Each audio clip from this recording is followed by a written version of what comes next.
Sharon and I were in the room, and we said, you know, let's try to remember this date, 1/10/94. This was 1994, January 10th, 1994. Let's remember this date. Because if Swami sees us, then let's never forget this date, that we should always prepare and be ready. He could see us at any time. And even when we think that he's playing with us and he's not going to see us, let us never forget 1/10/94. And we should never forget that he will come to us in a most unexpected moment at any time in our lives. The next minute, the next day, the next hour, always be ready and look for him. Well, that's what we said, you know.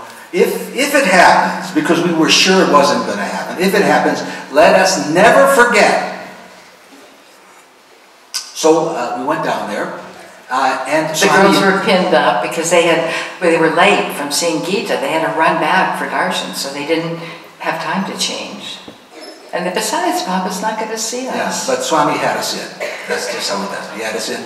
Ooh, and the girls were looking very, very guilty. You know, we all sat with Swami. We sat with Swami. It was so beautiful. And so Ruthie started, "Oh, Swami, we love you so much." And Sharon's going to play Swami because of her hair. And I love you so much. But every day I'm saying, "What is your program? When are you leaving?" And you're saying, "Swami doesn't like us. Swami's not going to see us. He doesn't like us." Where is your faith? Yeah, Swami giving us the Vedas, giving us the Gita, you know. "Oh, we love you so much. Oh, you love me so much. How come you don't think I'm with you and seeing you?" Then Rachel says, "Are you always with us?" I'm always with you. I'm in you. I'm within you. I'm around you. I'm below you, supporting. I'm in front, leading and guiding. I live in your heart as love. He was giving our family a private, really a good lesson, you know. Then one said, "Swami, how can we get closer to you?" Talk to me. Talk to me. Talk to me all the time. Tell me your problems. Give me your pain. Give me your pain. Always talk to Swami and give him the pain. "Oh, Swami, is there anything else we can do?" Yes. Love. Love. Love. He gave us a whole Gita. He gave us a whole Gita, if we just remember it. One time I was invited by Subarao, who was at the United Nations. I was very young. I just had written the books, Sai Baba, Holy Man, Psychiatrist. And so he was the chairperson of the Energy Commission at the United Nations. And he wanted to have a program about Swami. And he asked me to come and speak. And you know, at that time I was frightened of speaking. And I still don't feel really comfortable, except you make me feel very comfortable.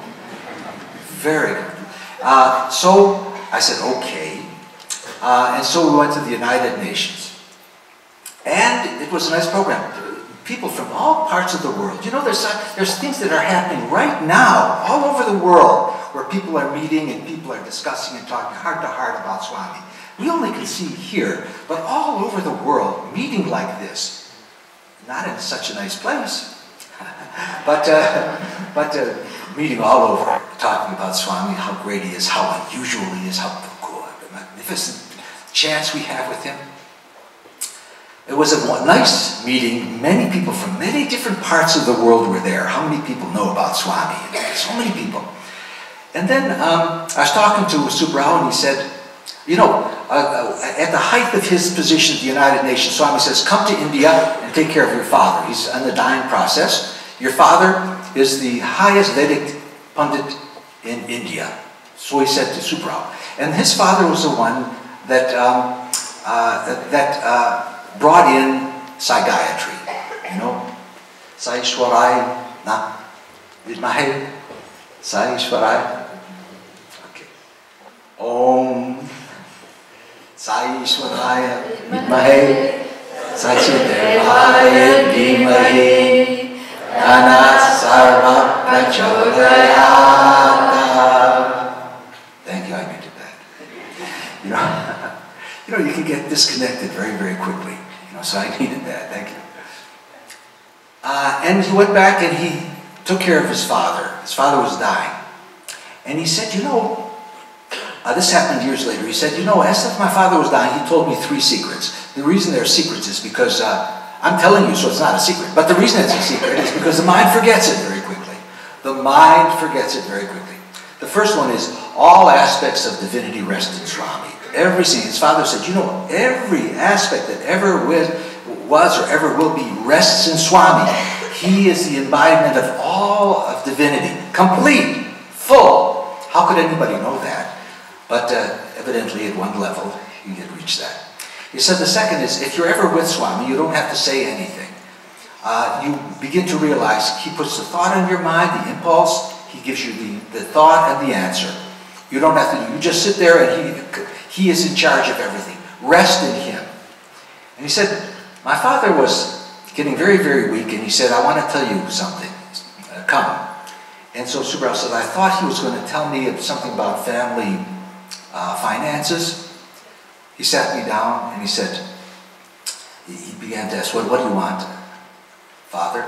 And he said, remember, whatever your mind says, whatever your mind tells you, whatever your mind thinks, never forget that Swami is God. And so Subrao says, is that all? And his father rose. I mean, he was on his deathbed. He says, what? Whatever your mind tells you, never forget that Swami is God. I mean, like that. It shook him. I said, what do you mean, what? Is that all? What do you mean, is that all?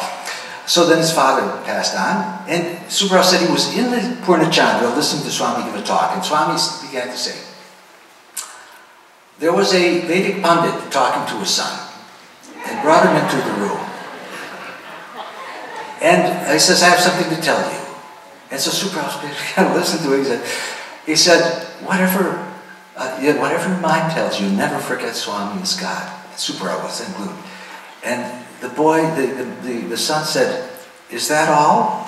And the father rose. And Swami pounded the podium just like he did at the bed. What do you mean? Whatever your mind tells you, never forget that Swami is God. Because the mind is so tricky. It's so tricky. 3 secrets. And we're going to forget them just like that. And then believe the world that we're in, because it's so intense, is real. We're going to begin, and we just have to satsang again to regroup and refocus. What? Never forget. Whatever your mind tells you, whatever it tells you, wherever you are, however it tells you, never forget that Swami is God. And always chant this thing. Om. Om Bhagavan Sri Sathya Sai, Om Bhagavan Sri Sathya Sai. This is the last story. How do 5 minutes? 5 minutes, okay. Oh, 5 minutes, okay. 5 minutes. And I know how it is to just go on. Jack talk fast too. Jack Hislop. I'll just go really, really quickly. End of his life, 94 years old. And I saw him rise like a lion. End of his lifetime. Invited to go to Japan. Didn't know that he had cancer. Didn't know that he was fading very fast, although he couldn't hardly walk. Invited to go to Japan. Baba said, he wrote Baba, I don't I'm not wanting to go to Japan. Should I go? Swami said one word back, go. On his last, breath, he's very, very weak. He's hardly able to walk. I picked him up at his apartment, took him, and I was worried about him because he looked so feeble. He went to Japan, and I ordered a wheelchair at every stop so that he was taken care of. Went to Japan, gave 30-some talks in 10 days.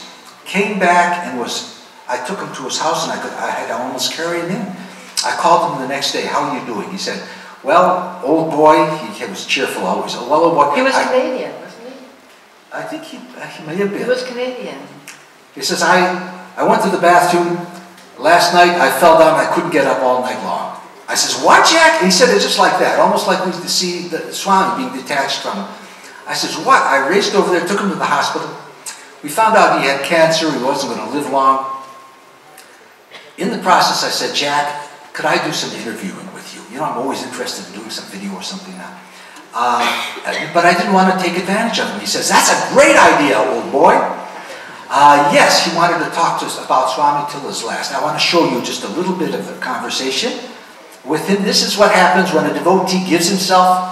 He gave himself for the last 30 years of his life, traveled all over the world, gave 30 talks. This is where you give everything. Everything comes out. This is how you look at the end. This is how you die.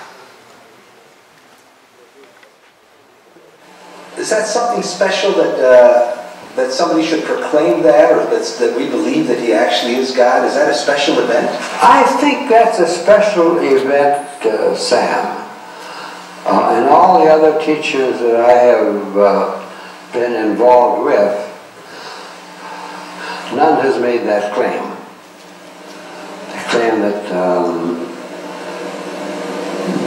God is their divine preceptor, and that they're traveling with God on the path of spirituality. But none has ever made the claim that I am God, period. No. Does this give a special potency to his message? I don't see how it cannot fail to, especially when you look at the companion statement. Because he says, yes, I am God, but so are you. The only difference being that I know it and you don't know it. And you can know it because you are God. You know, after your long life of spiritual searching, if you could summarize the essence of the wisdom you've gained in a sentence or a phrase, could you do that?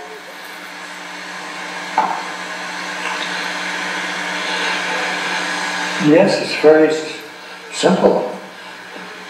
The wisdom that I have gained through my spiritual life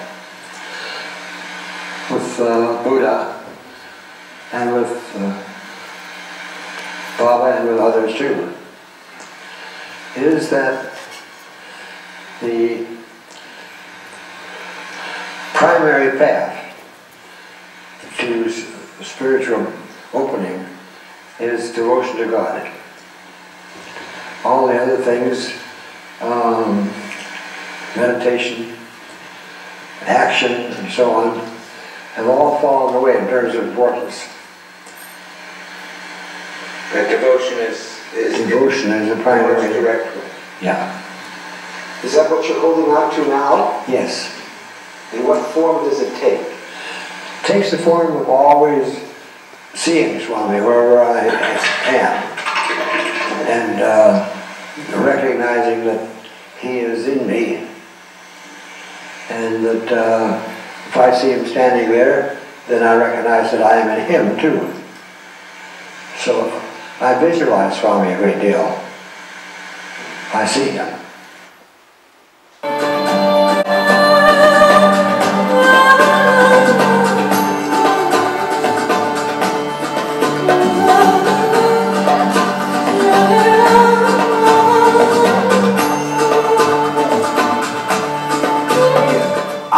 A todas las religiones y a todas las naciones. Reconozcan y acepten a todas las religiones como los caminos que llevan a los hombres al mismo destino.